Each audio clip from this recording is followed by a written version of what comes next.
नमस्कार साथियों, स्वागत है आप सभी का आपके अपने YouTube channel bound to education में। मैं बिरबल आप सभी का स्वागत करता हूं आज के इस नए वीडियो में। आज हम लोग पंच परगनिया भाषा का एक बहुत ही महत्वपूर्ण कवि के बारे में जानेंगे, बिपिन बिहारी मुखी। इनसे संबंधित प्रीवियस ईयर में भी क्वेश्चन बने थे और मुझे लगता है आपके आने वाले जो भी परीक्षाएं हैं, चाहे वो CGL का परीक्षा हो या फिर JSSC एक्सिस कांस्टेबल का परीक्षा हो, JPSC का हो या फिर कोई भी परीक्षा जिसमें रीजनल लैंग्वेज के रूप में पंच परगनिया आपने रखा हो, उसके लिए बहुत ही अधिक महत्वपूर्ण चैप्टर हो जाता है। इनसे संबंधित आपके परीक्षा में प्रश्न अवश्य ही रहेंगे। पूरा चैप्टर को ध्यानपूर्वक देखिएगा, अच्छी प्रकार से देखिएगा, ताकि अगर इस चैप्टर से आपके परीक्षा में प्रश्न बनते हैं तो आप वो छोड़ ना पाएँ और वो आपसे छूट ना पाए। ठीक है, तो चलिए आज के इस वीडियो को शुरू करते हैं बिना किसी देरी के और जानते हैं आज के इस महत्वपूर्ण शख्सियत के बारे में, जो है बिपिन बिहारी मुखी। যখন पंच परगनिया भाषा केर आधुनिक काले आगमन होलोग तखन अनेक कवि लेखक के रचना प्रकाशित होय लागलोग। आपन लेखनी केर दोमे ई रचनाकार सो पंच परगना सीसीट साहित्य के बोल देलोय। ठीक है, तो आधुनिक पंच परगना भाषा का जब आगमन हुआ उस समय बहुत सारे लेखक और कवि अपना रचना प्रकाशित करना शुरू कर चुके थे। अपनी लेखनी के द्वारा वे पंच परगना भाषा साहित्य को ऊपर उठाने का प्रयास करने लगे। बिपिन बिहारी मुखी इटाव एकटा ऐसे नाम है कि जे पंच परगना आधुनिक साहित्य केर आगुआ कवि रूपे ख्याति पाया हुए। ठीक है, बिपिन बिहारी मुखी भी इसी में से एक नाम है, महत्वपूर्ण नाम है, प्रचलित नाम है। उस समय इनका टूसू गीत बहुत अधिक प्रचलित हुआ था, लगभग 1945 के समय में। ठीक है, उस समय इनका ये गीत इतना अधिक प्रचलित हुआ था कि इनके बाद ये कभी नहीं रुके और एक के बाद एक अपनी रचनाओं से पंच परगना क्षेत्र के लोगों को प्रभावित किया। उसी में से इनका नाम आधुनिक कवि के रूप में हमें देखने को मिलता है। यहाँ पे एक प्रश्न आपका बन सकता है कि बिपिन बिहारी मुखी किस प्रकार के कवि हैं। ये आधुनिक कवि के रूप में हमें इनका विख्यात इनका नाम मिलता है, तो आप याद रखेंगे ये एक प्रकार से आधुनिक कवि हैं। ठीक है, पंच परगना साहित्य केर जखन एक जायगा जुटा नाई हो रहे से समय गिलाय नाना कवि लेखक सो भिन्न भिन्न जायगाय साहित्य सृजन लागल पड़ल रहे। ठीक है, जिस समय पंच परगना साहित्य का एक जगह जुटान नहीं था, एक जगह इकट्ठा नहीं था, उस समय अलग अलग क्षेत्रों के कवि लेखक अलग अलग क्षेत्रों से इनका जो सृजन है, साहित्य का सृजन करना शुरू कर चुके थे। ठीक है, आगे देखते हैं। बिपिन बिहारी मुखी टाव एकटा ऐसने नाम है कि बिपिन बिहारी मुखी का जो नाम है वो भी इसी प्रकार का एक नाम में है, देखने को मिलता है।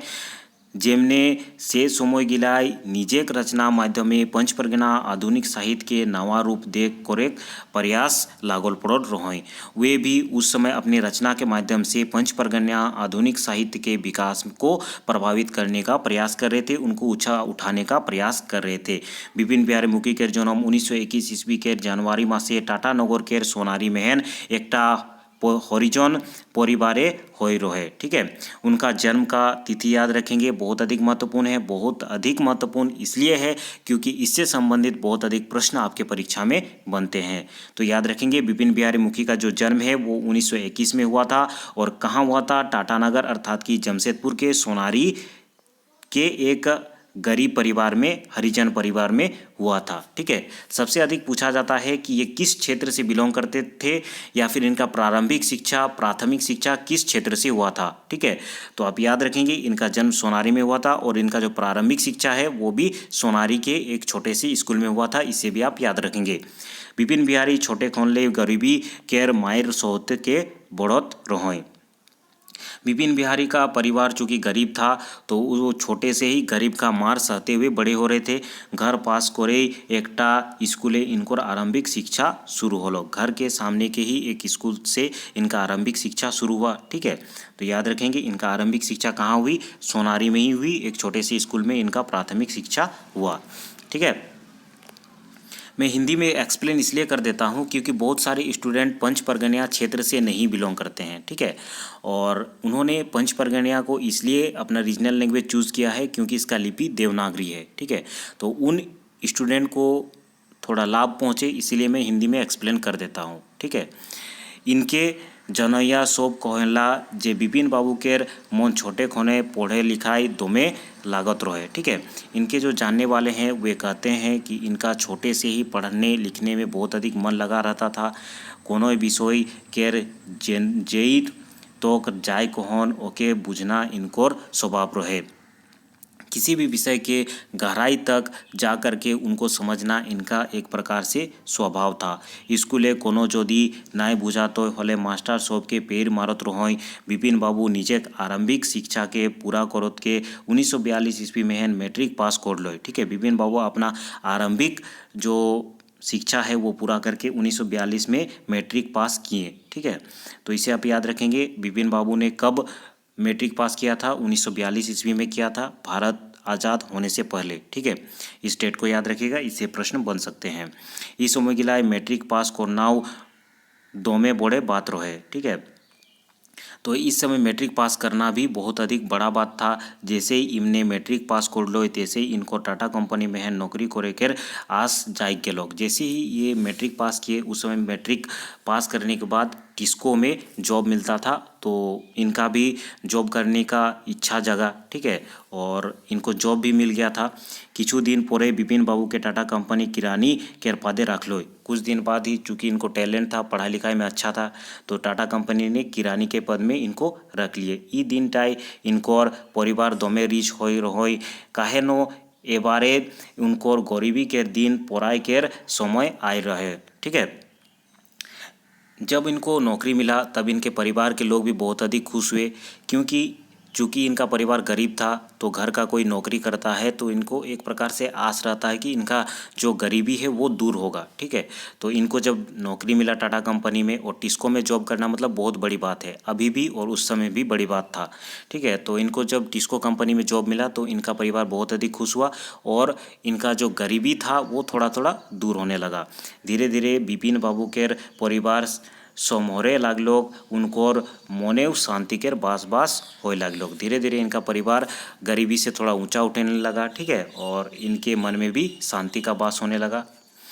यह समय गिलाय विपिन बाबू केर मोने निजेक मातृभाषा रचना केर तेहें छटपटाए लागलोग। इसी समय नौकरी मिलने के बाद जब इनका मन शांत हुआ, ठीक है, इनका पढ़ाई भी लगभग ख़त्म हो गया था, उस समय विपिन बाबू के जो मन में मातृभाषा के प्रति उनका रचना को लेकर के इनके मन में एक प्रकार से छटपटाहट होने लगी।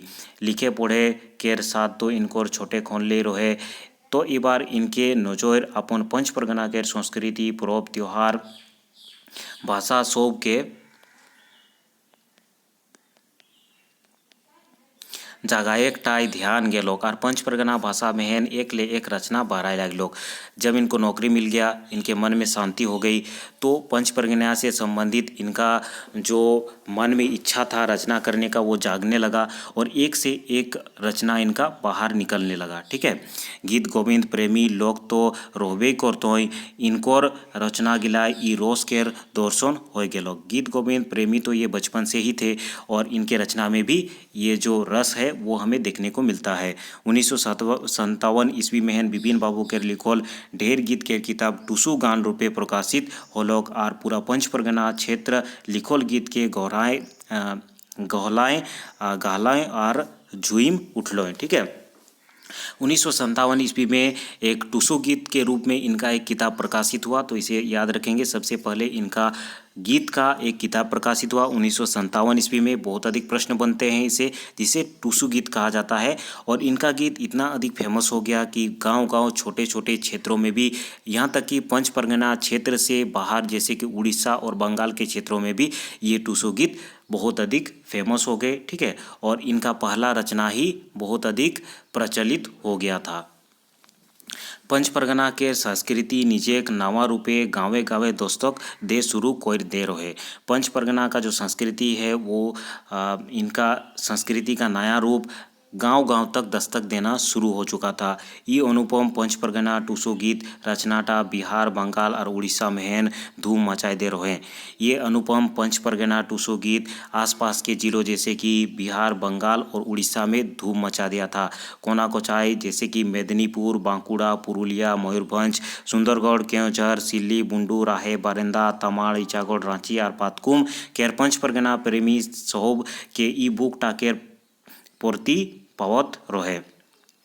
आसपास के क्षेत्रों जैसे कि मेदिनीपुर, बांकुड़ा, पुरुलिया, मयूरभंज, सुंदरगढ़, केवझर, सिल्ली, बुंडू, राहे, बारेंदा, तमाड़, इचागढ़, चांडिल तथा पातकुम के क्षेत्रों में पंच परगना जो ये टुसु गीत प्रकाशित हुआ था विपिन बिहारी का, इनका टुसु गीत का प्रति जो किताब है वो मिलने लगा। ठीक है, इनका किताब का प्रति हर एक जगह बिकने लगा। पंच परगना केर ठेठ टुसु परब केर गीत सब के मनेक मतन लागत रहे। ये जो टुसु गीत था चूँकि गांव से संबंधित था, सबको बहुत अधिक भाने लगा, सबको बहुत अधिक पसंद आने लगा। ठीक है, निजेक पहिल प्रकाशन केर सफल होएक बादे विपिन बाबू के दोमे बल मिललोक।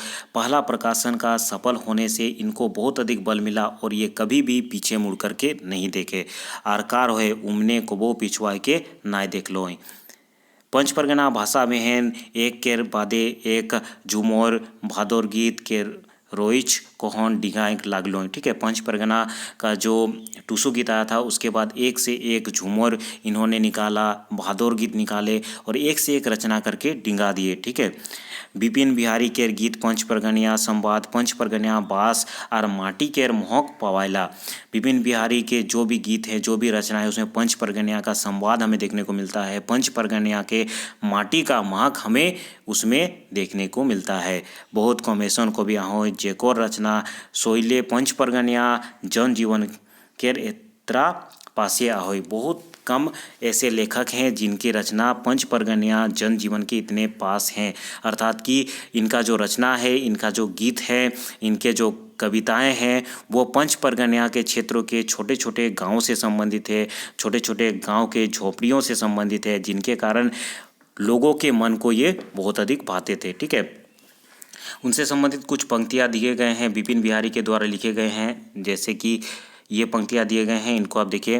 हंस वाहिनी गोलोक बासिनी ऐसो आगो माता देवी बिना पानी आमी मोरी सेदे सेदे गो तोबो आशा पोत चाही अविरतो आमी मोरी कांदे कांदे गो। ठीक है, इस प्रकार की रचनाएं होते थे। तो इसे आप याद रखेंगे। इन पंक्तियों का आप अगर याद रखते हैं तो आपके परीक्षा में कुछ प्रश्न आपके सॉल्व हो जाएंगे। इस प्रकार के प्रश्न रहते हैं, कुछ पंक्तियां आपको 2 पंक्तियां उठा करके दे दिए जाएंगे और पूछा जाता है कि ये जो रचनाएं हैं ये किनके रचनाएं हैं। ठीक है, तो इसीलिए महत्वपूर्ण जो कविताएं हैं उनको आपको याद रखना आवश्यक है। चूँकि पंच परगना केर गीत गोविंद रचना भूत भक्ति कालिक चैतन्य महाप्रभु केर छाप रोहे आर से समय केर कवि गिला एहे प्रभावे बांग्ला मिश्रित पंच परगना भाषा केर व्यवहार कोयर कहन रचना रचत रहे। विपिन बाबुओ ई प्रभावे प्रभावित रहे। चूँकि उस समय एक प्रकार से देखा जा सकता है कि मानभूम का जो क्षेत्र था वो पंच परगनिया क्षेत्र से सटा हुआ था और भक्तिकालीन जो भी कवि थे वो चैतन्य महाप्रभु के छाप से वो जो भी रचनाएं होती थी उनके छाप देखा जा सकता था। अर्थात कि पंच परगनिया भाषा के साथ बांग्ला का प्रभाव हमें बहुत अधिक देखा जाता था। यहाँ पे एक प्रश्न आप ये भी याद रखेंगे कि पंच परगनिया भाषा में किस भाषा का प्रभाव सबसे अधिक देखा जा सकता है। तो सबसे अधिक बांग्ला भाषा का प्रभाव देखा जा सकता है। तो पंच परगनिया के जो भी कवि थे उस समय जो भी रचना का होता था उसमें पंच परगनिया के शब्दों के साथ साथ बांग्ला के शब्दों का भी उपयोग किया जाता था। ठीक है, अर्थात कि बांग्ला मिश्रित पंच परगनिया रचनाएं की जाती थी और विपिन बाबू का भी जो रचनाएं होती थी उसमें भी बांग्ला मिश्रित पंच परगनिया हमें देखने को मिलता है। पहले 5 मानभूमटा हमरे पंच परगना महीने सम्मिलित रहे से खातिर पंच परगनिया भाषा में बांग्ला के बेसी शब्दों पवायला। मानभूम जो क्षेत्र है वो पंच परगना क्षेत्र में ही मिश्रित था। ठीक है, सम्मिलित था, जिसके कारण पंच परगनिया भाषा में बांग्ला का प्रभाव भी हमें देखने को मिलता है। बांग्ला के अनेक शब्द हमें पंच परगनिया में देखने को मिलता है। बांग्लाय सानुल पंच परगनिया संवाद के का कोना भक्तिकालीन साहित्य गिलाव लगभग यह रूपे देखे पवायला। भक्तिकालीन जो भी साहित्य है इसी रूप में हमें देखने को मिलता है, अर्थात कि बांग्ला मिश्रित पंच परगनिया संवाद हमें उनमें देखने को मिलता है। बिपिन बिहारी के गीते रहस्य, आध्यात्म, प्रेम, गुड़ कथा, वेदना सब के भरमार पवायला।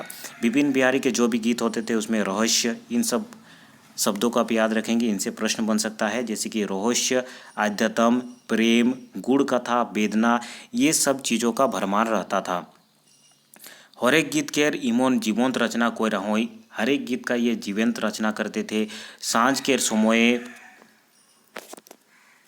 के समय नदी धारे भगवान किशन केर गोपी गिला संगे लीला केर वर्णन इमने बहुते मार्मरिक ढंग कोर होय।